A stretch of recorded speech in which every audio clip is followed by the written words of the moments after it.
Hello friends. അപ്പോൾ ഇന്ന് നമ്മൾ ഡിസ്കസ് ചെയ്യുന്നത് നമ്മുടെ വരാൻ പോകുന്ന കമ്പ്യൂട്ടർ സയൻസിൻ്റെ ടെക്നിക്കൽ എക്സാംസിനെ പറ്റിയാണ്. അടുത്ത മാസം, അതായത് ജൂണിൽ നമുക്ക് അടുപ്പിച്ചൊരു 3 എക്സാം വരുന്നുണ്ട്. Assistant professor in computer science, IT, പിന്നെ നമുക്ക് വർക്ക്ഷോപ്പ് ഇൻസ്ട്രക്ടറുണ്ട് ആ മാസം തന്നെ. അത് കഴിഞ്ഞ് ജൂലൈയിൽ ലെക്ചററും ഉണ്ട്. ഈ 3 എക്സാംസിൻ്റെയും, അതായത് കാറ്റഗറി വൈസ് പറഞ്ഞു കഴിഞ്ഞാൽ 3 exams: assistant professor, lecturer, workshop instructor ആണ് കമ്പ്യൂട്ടർ സയൻസിൻ്റെ വരാനിരിക്കുന്ന എക്സാംസ്. അസിസ്റ്റൻറ്റ് പ്രൊഫസറിൻ്റെ തന്നെ IT-യുടെയും ഇൻഫർമേഷൻ ടെക്നോളജിയുടെയും കമ്പ്യൂട്ടർ സയൻസിൻ്റെയും എക്സാം ഉണ്ട്. ഇൻഫർമേഷൻ ടെക്നോളജിയുടേത്, അതായത് IT-യുടേത് 21-ാം തീയതി, ജൂൺ 21-നും അസിസ്റ്റൻറ്റ് പ്രൊഫസർ കമ്പ്യൂട്ടർ സയൻസിൻ്റെ എക്സാം ജൂൺ 23-മാണ്. വർക്ക്ഷോപ്പ് ഇൻസ്ട്രക്ടറിൻ്റെത് ആ മാസം തന്നെ, ജൂൺ മാസം തന്നെ 29-ാം തീയതിയാണ്. ലെക്ചറിൻ്റെത് നമുക്ക് ജൂലൈയിലായിട്ടാണ് വരുന്നത്. അതുകൊണ്ട് കുറച്ചുകൂടി പഠിക്കാനായിട്ട് ടൈം കിട്ടും. അപ്പോൾ അസിസ്റ്റൻറ്റ് പ്രൊഫസറിൻ്റെ ഡേറ്റ് നോക്കിക്കഴിഞ്ഞാൽ കറക്റ്റ് നമുക്ക് ഇനി ഒരു 1 മന്ത്, കറക്റ്റ് 1 മന്ത് മാത്രമാണ് നമുക്ക് പഠിക്കാനായിട്ട് ഉള്ളത്.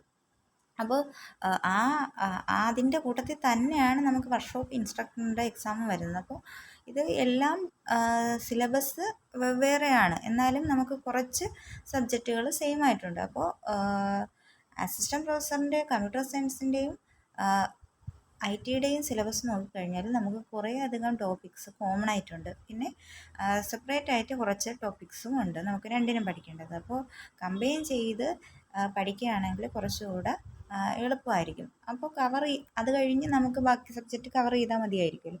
വർക്ക്ഷോപ്പ് ഇൻസ്ട്രക്ടറിലും കുറച്ച് നമ്മൾ അസിസ്റ്റൻറ്റ് പ്രൊഫസറിന് പഠിക്കുമ്പോൾ കുറച്ച് കോമൺ പോർഷൻസ് കിട്ടും. എന്നാലും വർക്ക്ഷോപ്പ് ഇൻസ്ട്രക്ടറിൻ്റെ സിലബസ് എൻ്റയർലി ഡിഫറൻ്റ് ആണ്. കുറച്ച് ഏരിയ മാത്രം, കൂടുതലും നമ്മുടെ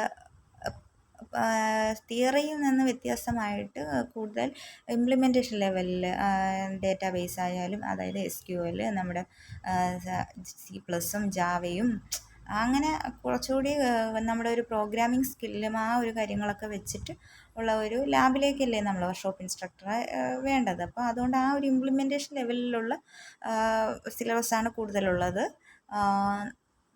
പക്ഷേ അസിസ്റ്റൻറ്റ് പ്രൊഫസറിൻ്റെ ആകുമ്പോൾ കമ്പാരിറ്റീവ്ലി നമ്മൾ മുന്നേ ഉണ്ടായിരുന്നതെന്ന് പറഞ്ഞാൽ 2016 നടന്ന എക്സാംസിൻ്റെ സിലബസിൽ നിന്ന് പുതിയൊരു സിലബസാണ് ഇപ്പോൾ വന്നിരിക്കുന്നത്. നമുക്ക് ഒന്ന് സിലബസ് നോക്കാം.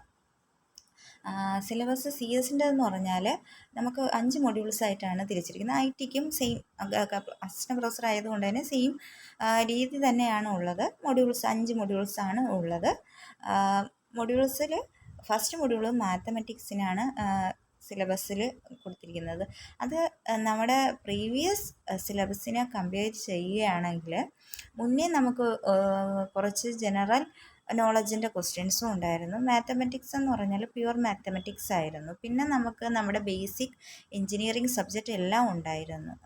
എന്ന് പറയുമ്പോൾ നമ്മുടെ basic engineering, civil, electronics, mechanical, electrical, അങ്ങനെ ഉള്ള സബ്ജക്റ്റുകളെല്ലാം ഉണ്ടായിരുന്നു. പക്ഷേ അതെല്ലാം മാറ്റി സിലബസ് കുറച്ചുകൂടി നമ്മുടെ കോർ ബേസ്ഡ് ആക്കി മാറ്റിയിട്ടുണ്ട്. അപ്പോൾ അതുകൊണ്ട് നമുക്ക് കുറച്ചുകൂടെ ഇപ്പോൾ MTech ഒക്കെ എടുത്ത് അല്ലെങ്കിൽ കൂടുതൽ സബ്ജക്റ്റുമായിട്ട് കണക്ട് ചെയ്ത് നിൽക്കുന്നവർക്ക് കുറച്ചുകൂടെ ഈസി ആയിരിക്കും ഇതിൻ്റെ ഒരു സിലബസ് നോക്കുമ്പോൾ. ഫസ്റ്റ് മൊഡ്യൂൾ എന്ന് പറഞ്ഞാൽ മാത്തമാറ്റിക്സ് എന്ന് പറയുമ്പോൾ പ്യുവർ മാത്തമാറ്റിക്സ് അല്ല അവിടെ സിലബസിലുള്ളത്. ഡീറ്റെയിൽഡ് സിലബസ് നിങ്ങൾ എടുത്ത് നോക്കിക്കഴിഞ്ഞാൽ നിങ്ങൾക്ക് മനസ്സിലാവും.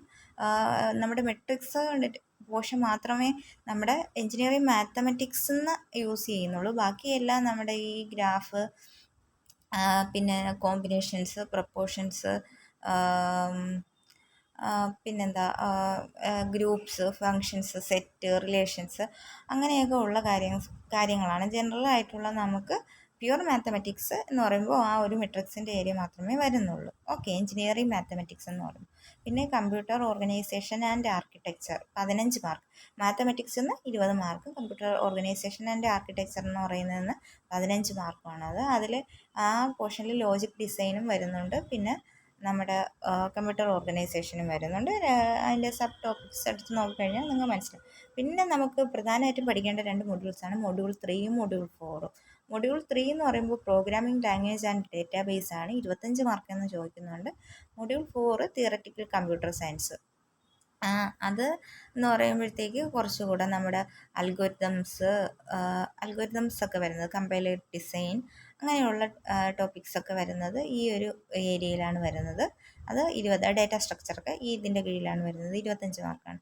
മൊഡ്യൂൾ 5 എന്ന് പറയുന്നത് operating system and computer network. അത് നമ്മുടെ ഓപ്പറേറ്റിംഗ് സിസ്റ്റവും കമ്പ്യൂട്ടർ നെറ്റ്വർക്കിനും കൂടെ ചേർത്ത് 15 മാർക്കാണ്. അപ്പോൾ നമ്മൾ കൂടുതൽ കോൺസെൻട്രേറ്റ് ചെയ്യേണ്ടത് പ്രോഗ്രാമിംഗ് ലാംഗ്വേജും ഡേറ്റാബേസും നമ്മുടെ theoretical computer science, data structure, compiler design, പിന്നെ നമ്മുടെ അൽഗോരിതംസ് ആൻഡ് പിന്നെ TOC, തിയറി ഓഫ് കമ്പ്യൂട്ടേഷൻ.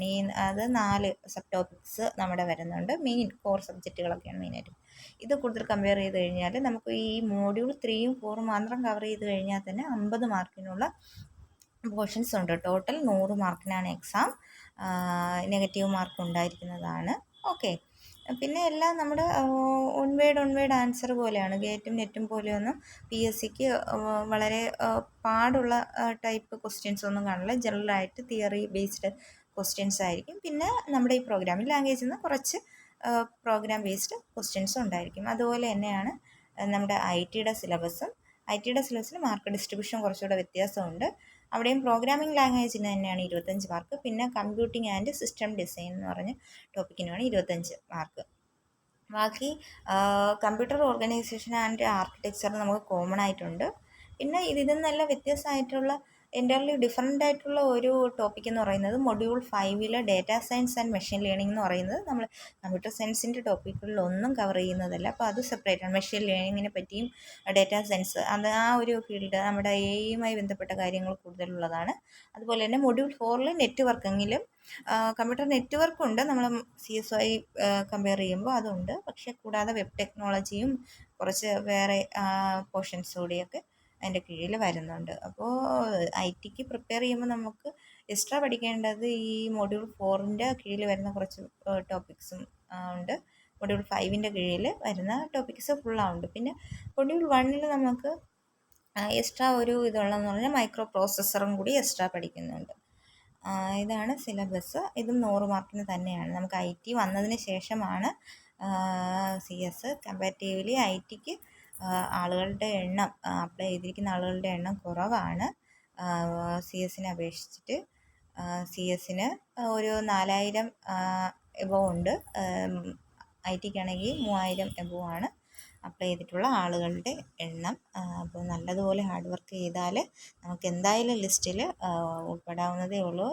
ഒരു പ്രീവിയസ് വെച്ചൊക്കെ നോക്കുവാണെങ്കിൽ വളരെയധികം ഹൈ മാർക്കൊന്നും കട്ട് ഓഫ് പോകാൻ സാധ്യതയില്ല. പിന്നെ ഇപ്പോൾ കൂടുതൽ കോർ ആയതുകൊണ്ട് നമുക്കൊന്നും പറയാനും പറ്റത്തില്ല.